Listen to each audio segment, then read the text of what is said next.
मागच्या भागामध्ये आपण त्रिकोण व त्रिकोणाचे काही गुणधर्म पाहिले. ठीक. हा आपल्याकडे आता समजा एक त्रिकोण दिलेला आहे. काय नाव वाचा? त्रिकोण एबीसी. हा, त्याचे शिरोबिंदू व्हर्टेक्स कोणते कोणते? A B C. या व्हर्टेक्स पासून किंवा शिरोबिंदू पासून आपण ह्या समोरच्या त्याच्या समोरच्या रेषेवर, समोरच्या बाजूवर, सम्मुख बाजूवर लंब काढायचा आहे. तर आपण काय करू? हा आपला घेऊ, याला समांतर नेत नेत नेत नेत अशी एक रेषा काढू. कुठपासून? शिरोबिंदू पासून त्याच्या सम्मुख, याच्यावर सम्मुख बाजूवर. शिरोबिंदू ए ची सम्मुख बाजू कोणती? बाजू बीसी. बरोबर. हा झाला ह्या त्रिकोणाचा शिरोलंब. काय झाला? शिरोलंब. असे किती शिरोबिंदू आहेत? 3. म्हणजेच किती शिरोलंब होणार? किती शिरोलंब होणार? प्रत्येक शिरोबिंदूतून 1. किती शिरोलंब मिळतील आपल्याला? आलं का शिरोलंब म्हणजे लक्षात? शिरोबिंदूतून त्याच्या सम्मुख बाजूवर काढलेला लंब. काय म्हणायचं त्याला? शिरोलंब. शिरोलंबलाच इंग्लिश मध्ये काय म्हणतात? अल्टिट्यूड. आता असे आपल्याला किती लंब मिळतील? या शिरोबिंदू पासून आणखी एक. कसा काढायचा शिरोलंब माहिती आहे? किती शिरोलंब मिळाले आपल्याला? 3 शिरोलंब. ठीक आहे. त्यालाच आपण काय म्हणतो इंग्लिश मध्ये? अल्टिट्यूड. आता तुम्हाला आणखी याच्यावरून एक लक्षात आलं, हे तिन्ही शिरोबिंदू काय झाले? हा, एका पॉइंट मध्ये छेदले, इंटरसेक्टिंग वन पॉइंट. ठीक. ह्या पॉइंटला आपण म्हणतो संपात बिंदू. काय लक्षात आलं तुमच्या? त्रिकोणाचे तिन्ही शिरोलंब म्हणजे तिन्ही अल्टिट्यूड एकमेकांना एका बिंदूमध्ये छेदतात. ठीक आहे. They are concurrent. कसे असतात ते? एकमेकांना एका बिंदूमध्ये छेदतात. या बिंदूला म्हणतात संपात बिंदू. काय म्हणतात? संपात बिंदू. ह्या तिन्ही शिरोलंबांचा संपात बिंदू किंवा इंग्लिश मध्ये म्हणतात ऑर्थोसेंटर. Point of कॉन्क्युरंट. ऑर्थोसेंटर. ठीक आहे. आलं लक्षात? शिरोलंब लक्षात आले? काय शिरोलंब म्हणजे? त्रिकोणाच्या शिरोबिंदू पासून त्याच्या सम्मुख बाजूवर काढलेला शिरोलंब. लंब म्हणजे शिरोलंब. ठीक आहे. दुसरी गोष्ट काय लक्षात आली शिरोलंबांची? तिन्ही शिरोलंब एकमेकांना एकाच बिंदूमध्ये छेदतात. त्या बिंदूला म्हणतात संपात बिंदू किंवा ऑर्थोसेंटर किंवा पॉइंट ऑफ कॉन्क्युरंट. यालाच काय म्हणतात? पॉइंट ऑफ कॉन्क्युरंट म्हणजे संपात बिंदू. ठीक आहे. ते कॉन्क्युरंट आहेत ना तिन्ही. कॉन्क्युरंट म्हणजे काय? एकमेकांना छेदणार, एकाच बिंदूमध्ये छेदणार. ठीक आहे.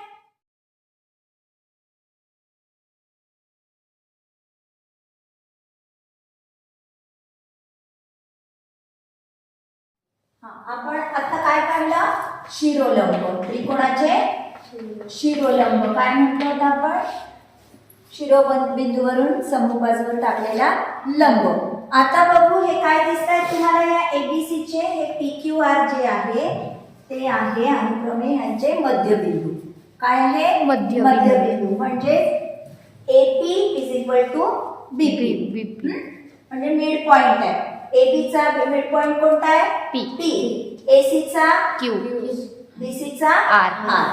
ठीक. आता ह्या मध्यबिंदू पासून आपण लंब काढू. काय करणार आहे?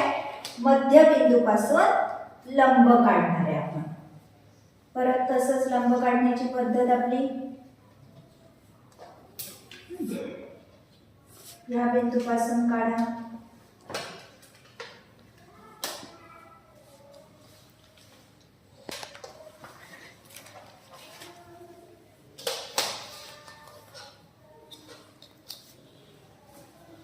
हा झाला आपला तिसरा. याला काय म्हणणार आपण? लंबही आहे हा, पण कुठून काढलेला आहे? मध्यबिंदू पासून काढलेला आहे. कुठून काढलेला आहे? मध्यबिंदू पासून काढलेला आहे. म्हणून आपण याला म्हणणार लंब दुभाजक. काय म्हणणार? लंब दुभाजक. लंब दुभाजक त्यालाच इंग्लिश मध्ये काय म्हणणार आपण? Perpendicular. Perpendicular bisector. आता हे तुम्हाला कसे दिसतात आहे? एकमेकांना काय केलेलं आहे? त्या तिन्ही लंबदुभाजक एकमेकांना एका पॉइंट मध्ये छेदलेलं आहे. म्हणजे हे सुद्धा कसे असतात? एक संपाती किंवा यालाच आपण म्हणू कसे असतात? त्या तिन्ही परपेंडिक्युलर कॉन्क्युरंट. ठीक, आलं लक्षात?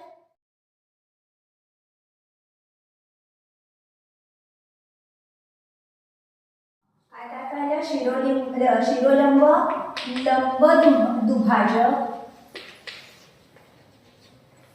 ठीक, आता आपण काढणार आहे ह्या शिरोबिंदू पासून सम्मुख याच्या मध्यबिंदू पर्यंतचा रेषा. ठीक, शिरोबिंदू ए ते सम्मुख बाजूचा मध्यबिंदू आपण जोडू. ठीक, सी चा समोरचा बाजू कोणती? सी ची समोर बाजू AB. AB चा मध्यबिंदू P. जोडा P आणि C.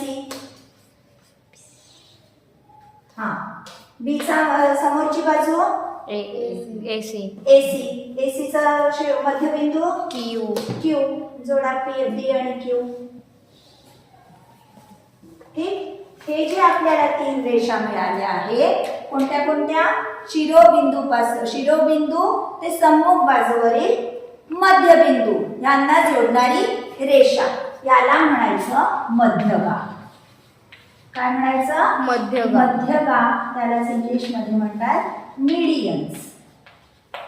ठीक आहे, तुम्हाला हे इथेही लक्षात येत आहे, तिन्ही मीडियन्स ज्या आहेत, तिन्ही मध्यगा ज्या आहेत त्या काय झालेल्या एका बिंदूमध्ये छेदलेल्या आहे. म्हणजे ह्या सुद्धा कशा असतात? एक संपाती असतात. ठीक आहे, आलं लक्षात? किंवा कॉन्क्युरंट असतात. काय काय पाहिलं आपण? पहिला शिरोलंब, लंबदुभाजक, मध्यगा.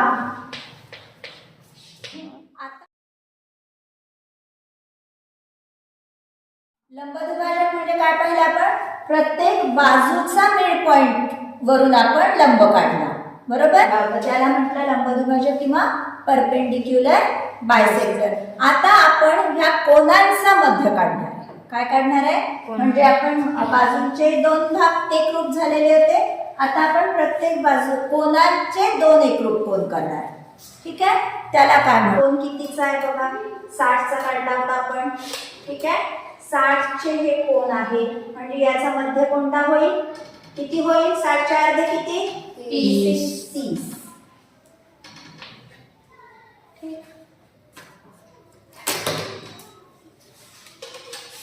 ABC चा लंबदुभाजक काढला आपण. याला नाव देऊ, इथे समजा आपण देऊ PQ. याला समजा P म्हटलं, BP. ठीक, दुसरा काढू दुसरा कोन दुभाजक C पासून काढू. हा जोडा एकमेकांना.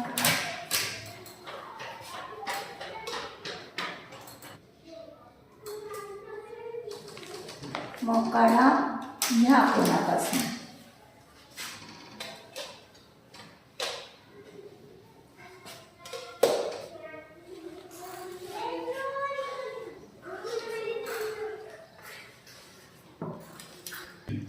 हे काय झाले आपले? याला नाव द्या. हे झालं BP. हा BP काय आहे? अँगल ABC चा कोन दुभाजक. काय दुभागलाय आता आपण? कोन दुभागलाय. ठीक आहे, किती कोन दुभाजक मिळाले आपल्याला? 3 कोन होते, 3 कोन दुभाजक मिळाले. हे 3 कोन, हेही दुभाजक तुम्हाला काय दिसतात? एकमेकांना एकाच बिंदूमध्ये छेदताना दिसतात आहे. ठीक आहे, याला म्हणतो आपण कोन दुभाजक. काय म्हणतो? कोन दुभाजक. आणि हे सुद्धा कसे असतात? एक संपाती. याला इंग्लिश मध्ये काय म्हणतात? Angle bisector. हा, म्हणजे अँगलला अँगलचे समान दोन भाग, म्हणजे दोन एकरूप अँगल आपण तयार केले. आपण कोन दुभाजक किंवा अँगल बायसेक्टर. ठीक आहे, आल्या एवढ्या गोष्टी लक्षात? आपण त्रिकोणाचे गुणधर्म पाहिले काही. शिरोलंबांचे मध्यगाम, अजून काय काय पाहिलं होतं आपण, कोन दुभाजक, लंब दुभाजक. ठीक आहे. आता बघू त्रिकोणाची रचना. आपल्याला त्रिकोणाच्या किती घटकांची मापं दिलेली असताना आपण त्रिकोणाची रचना करू शकतो. त्रिकोण काढण्यासाठी आपल्याला काय काय माहिती पाहिजे तसं पाहिलं होतं. तिन्ही कोण बाजूंची लांबी, बरोबर, किंवा आणि तिन्ही कोणांची मापं, असे 6 घटक आपल्याला आहेत आपल्याकडे. ठीक आहे. त्या 6 पैकी जर आपल्याला कोणत्याही 3 घटकांची माहिती असेल तर त्या कोणत्या कोणत्या 3 घटकांची आपण बघू की कोणत्या कोणत्या 3 घटकांची किंवा 3 गोष्टींची माहिती जर आपल्याला असेल तर आपल्याला त्रिकोणाची रचना करता येते. ठीक आहे. सगळ्यात पहिलं त्रिकोणाच्या तिन्ही बाजूंची जर लांबी दिलेली आहे तर आपल्याला त्रिकोणाची रचना करता येते. ठीक. जर आपल्याला सांगितलं 4चा आहे एक बाजू, आपण कन्स्ट्रक्शन पाहिलेलं आहे, त्रिकोणाची रचना केलेली आहे बाजूंची लांबी दिलेली असताना. काय करतो आपण, आधी बेस घेतोय, त्याच्यानंतर दुसरं माप आपल्या चापमध्ये घेऊन चाप काढतो. ठीक आहे. आणखीन मग तिसरं जे माप दिलेलं असतं ते घेऊन त्या चापवर चाप काढतो. आपल्याला कोणाची गरज, कोणाच्या मापांची गरज तिथे पडत नाही. तिन्ही बाजूंची लांबी दिलेली असता आपण त्रिकोण काढू शकतो. दुसरं काय, 2 बाजूंची लांबी दिलेली आहे. समजा ही 4 सेंटीमीटर, ही 5 सेंटीमीटर आणि त्याच्यामधला कोन दिलेला आहे. त्याच्यामधला जर कोन दिलेला म्हणजे जर आपल्याला सांगितलं ABC अँगल काढा, AB दिली आहे 4 सेंटीमीटर, BC दिली आहे 5 सेंटीमीटर आणि Bचं माप, कोणाचं माप दिलं असेल, अँगल Bचं जर माप दिलं असेल तर आपल्याला त्रिकोण काढता येतो. ठीक आहे. 4 सेंटीमीटरचा बेस काढून घेतला. ठीक. नंतर जो कोन दिलेला असेल तो कोन आपण कोन मापक ठेवून कोन काढू शकतो. ठीक आहे. त्याच्यानंतर जे दुसरं माप आपल्याला दिलेलं असतं ते माप आपल्या कंपासमध्ये घेऊन आपण त्याच्यावर चाप काढला की आपल्याला याप्रमाणे त्रिकोण मिळतो. तिसरं काय, जर 2 कोन दिलेले, समजा ABC, आपण आणि केव्हाही आपल्याला हे माहिती, आपण काय केलेलं आहे, रचना करताना मापांप्रमाणे आधी आपण कच्ची आकृती काढून घेतलेली आहे, बरोबर. तर समजा हे माप दिलेलं आहे, दिलं आहे 30, हे दिलं आहे 40 आणि त्याच्या मधली बाजू दिलेली असेल तर आपल्याला त्रिकोण काढता येतो, बरोबर. जी समाविष्ट बाजू असते ती आपण बेस म्हणून घेतो, पाया म्हणून घेतो. त्याच्या दोन, समजा इथं हा ABC सांगितला आपल्याला, BC आपण समजा बेस म्हणून घेतली. B वर हा अँगल काढला 30चा, C वरून 40चा काढायचा. ठीक आहे. चाप मारायची आणि आपल्याला जिथे दोन्ही जुळेल तिथे आपला हा त्रिकोण तयार झाला. ठीक. चौथा म्हणजे समजा तुम्हाला 2च घटक दिलेले आहे पण सांगितलंय की काटकोन त्रिकोण काढा. काटकोन त्रिकोणाचा कर्ण दिलेला आहे आणि समजा बाजू दिलेली आहे. आता काटकोन त्रिकोण म्हटल्यावर किती घटक दिले तिथे दिसताना जरी तुम्हाला 2 दिसत असले तरी किती घटकांची माहिती दिली आहे समजू शकता तुम्ही? 3. कारण काटकोन त्रिकोण म्हटलाय म्हणजे एका कोणाचं माप किती आहे? 90 आहे, बरोबर. आपण कच्ची आकृती समजा अशी काढून घेतली तर आपण कर्ण दिलेला आहे म्हणजे ह्या बाजूची लांबी दिलेली आहे आणि ही समजा एक बाजू दिलेली आहे तर आपल्याला त्रिकोण काढता येईल. ठीक आहे. अशा प्रकारे ह्या 3 दिलेल्या असतील तर आपल्याला त्रिकोण काढता येईल. ठीक आहे. व्हिडिओ आवडल्यास नक्की लाईक, शेअर आणि कमेंट करा. आणि हो, सबस्क्राईब केलं नसेल तर अवश्य सबस्क्राईब करा म्हणजे मी नवीन अपलोड केलेल्या व्हिडिओजचे तुम्हाला नोटिफिकेशन्स मिळतील. धन्यवाद.